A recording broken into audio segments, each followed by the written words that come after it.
The storm moved like a living thing, curling around the mountain in snarling gusts that rattled the shutters of Silas McGraw's cabin. Snow pressed against the logs with the weight of the wilderness itself, smothering every sound except the crackling fire inside. Silas sat hunched by the hearth, a man carved of silence and scar tissue, a figure worn by the years and by the choices that had led him up into these peaks to live alone. His beard caught the glow of the firelight, and his eyes, a cold gray, flickered like coals that refused to die but had no wish to burn bright again. He told himself often that solitude was easier than judgment. Men in town muttered that he was dangerous, a killer of men, a recluse who could not walk among decent company. He let them talk, for he had no defense strong enough to wash away the blood in his memory. The night promised only silence and smoke, but then the silence shifted. It was not the sound of falling branches or prowling wolves. It was heavier, more human. Silas lifted his head, listening, the fine-tuned awareness of a man who had lived too long in unforgiving places. When the door shuddered against the wind, he rose slowly, his joints stiff but his body still carrying the weight of strength. He lifted the wooden bar, and when the door cracked open, the storm itself seemed to push 3 figures into his world. They staggered in, shadows blurred by snow, faces pale from exhaustion and cold. At first, Silas thought the wind had conjured them from nothing. But then he saw the truth. 3 native women, their clothes soaked, moccasins frayed, hair heavy with ice. The eldest, straight-backed even under the storm's cruelty, guided the other 2 with a hand that trembled but did not let go. Her eyes locked with his, dark, unwavering, and proud despite the hunger in her cheeks. She would later give her name as Ayoka. At her side, quieter and sharper in gaze, stood Nokomis, her youth not yet hardened but already carved by hardship. And half-hidden, trembling, was the youngest Wachewi, her breath shallow, her whole frame bent as though she bore a burden heavier than her years could carry. For a moment, they all stood still, for lives caught in the narrow space between firelight and storm. Silas felt the air thicken. His instincts screamed at him to close the door, to send them away before the town's whispers found reason to become louder. He had lived long enough to know that a man like him, already branded with suspicion, could not take 3 native women into his cabin without the world outside twisting the story. Shame pressed down on him, bitter and familiar. Yet their eyes, each pair lit with its own plea and defiance, rooted him to the spot. The eldest spoke first. Her voice was low, almost drowned by the storm's howl. "We need shelter," she said, the words steady, though her lips shook. Silas hesitated, his hand hovering over the doorframe. He measured the space of his cabin, the dwindling food, the fire that needed more would come morning. He measured the weight of his reputation, the certainty of gossip and the danger of men who hunted what they thought theirs to claim. His silence stretched until it hurt, until the youngest let out a whimper like glass breaking in the dark. Then Nokomis whispered, almost to herself, "We will not trouble long." The sentence cut through him like an axe. They expected rejection. They had rehearsed it in their hearts. He saw it in their shivering shoulders, in the way they did not step fully inside, as if prepared to be cast back into the storm. Something within him, something buried beneath years of self-loathing, stirred. With a slow, uncertain motion, he lifted the bar from the door entirely and let the wind slam it shut behind them. The women stood in his cabin at last, the snow dripping onto the rough floorboards, the warmth of the fire beginning to curl around their broken edges. He moved without words, setting bowls before them, ladling out stew that smelled of venison and roots. His hands were rough, cracked from cold and labor, yet they trembled as he pushed the bowls forward. Ayoka guided her sisters to sit first, watching them take food before lifting a spoon herself. That simple act of sacrifice struck Silas deeper than thanks ever could. Nokomis glanced at his scarred hands when he set more wood on the fire, her gaze steady, unflinching. She saw the history written on his skin and did not turn away. Wachewi, timid and small, began humming under her breath after her first bites, a sound so fragile and pure that it made the cabin walls seem to exhale. Silas had not heard song within these logs in years. The firelight revealed more than hunger. Silas noticed Ayoka's wrists, raw and darkened as though rope had bitten them deep. Nokomis's hair was uneven, chopped cruelly by another's hand. Wachewi clutched something close to her chest, a bundle wrapped in tattered cloth she did not set down even to eat. The air in the cabin thickened again, not with the storm this time but with secrets. Silas felt his pulse quicken. He tried not to look at the bundle, but when Wachui's grip shifted and the cloth opened just slightly, he caught sight of what she protected.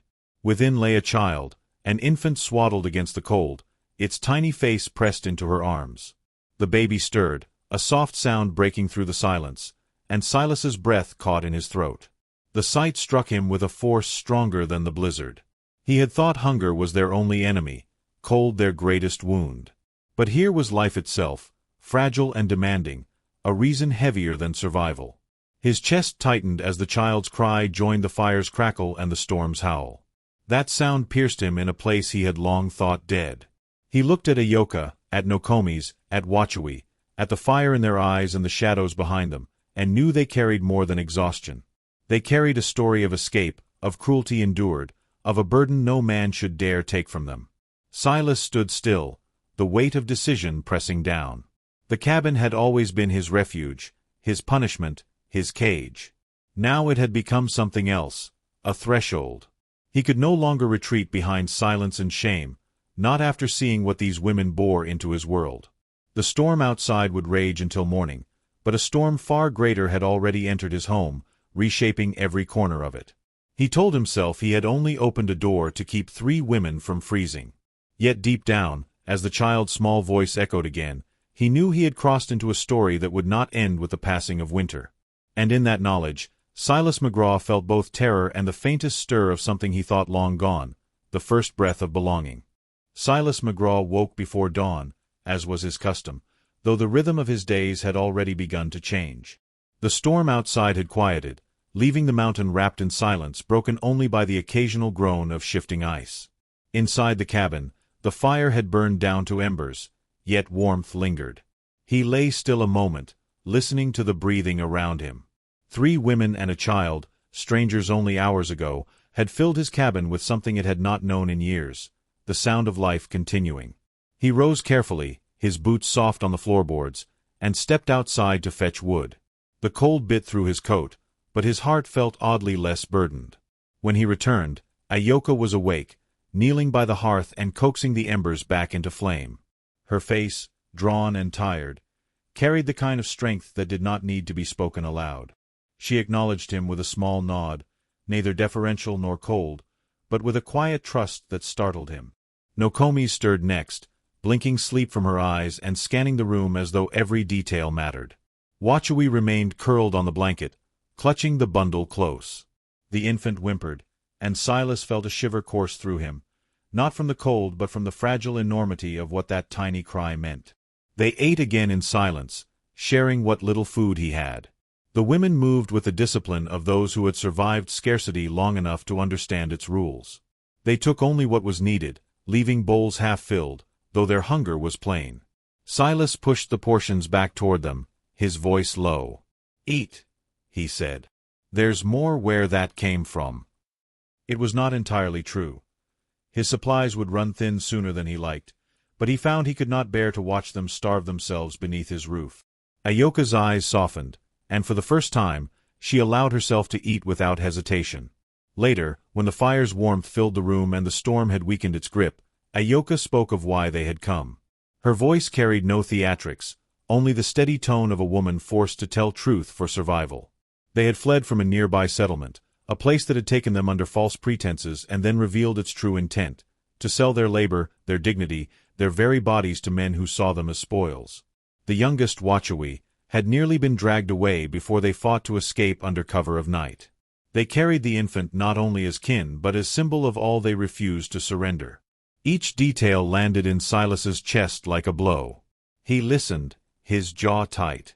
Shame whispered to him, reminding him of the violence in his own past, of the times when he had turned away rather than intervene.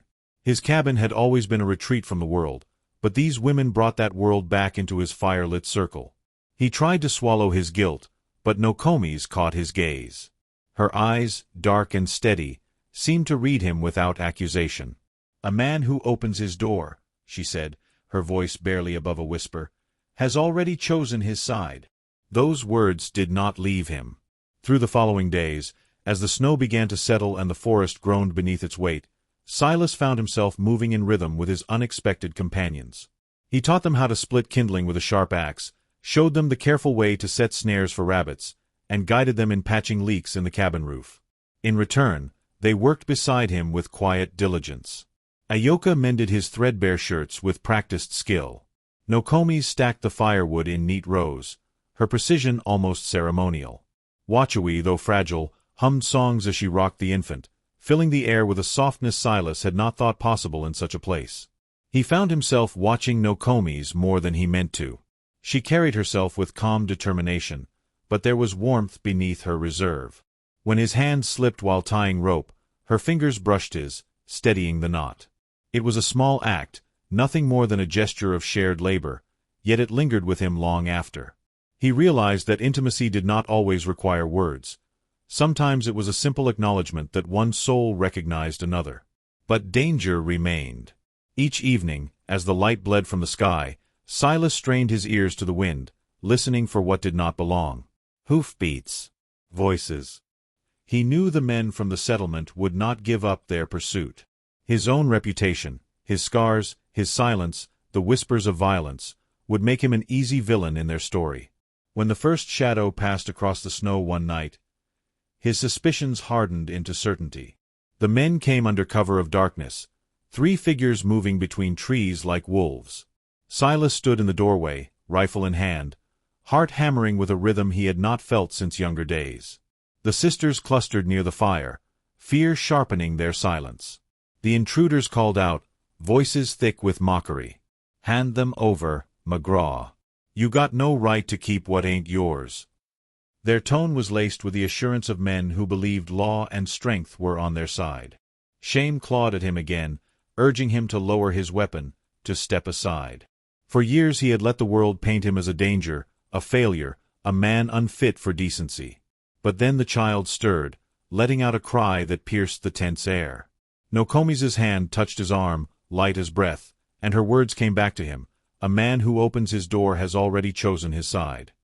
He lifted the rifle higher, his voice cutting through the night with more conviction than he believed himself capable of. These women are under my roof, he said, each syllable like a stone laid down to build something unshakable. You'll not lay hand nor claim on them. The firelight behind him cast his shadow long, and for once he did not shrink from what it made him look like. The men faltered. They had expected the hermit, the broken killer who cowered in his solitude. What they found instead was a man who stood not for himself, but for others. Their sneers weakened, and with muttered curses, they turned their horses back into the snow, unwilling to test the steel in his stance. When silence returned, it felt heavier than before, but not hopeless. Inside, Ayoka bowed her head in gratitude. Wachawi's song, tremulous but steady, rose again into the cabin air. Nokomi's held his gaze for a long moment, and in her eyes he saw not judgment but recognition. He had not erased his past, but he had chosen differently now. The night wore on, the fire burning strong. Silas sat with the weight of what had passed, realizing the cabin no longer belonged to his exile alone. In opening his door, he had invited in a storm greater than snow, and from it had come a strange, unlooked-for grace. He could not name what the days ahead would hold, but for the first time in years, he felt ready to meet them. And as the infant sighed in sleep, Silas McGraw allowed himself the dangerous luxury of hope.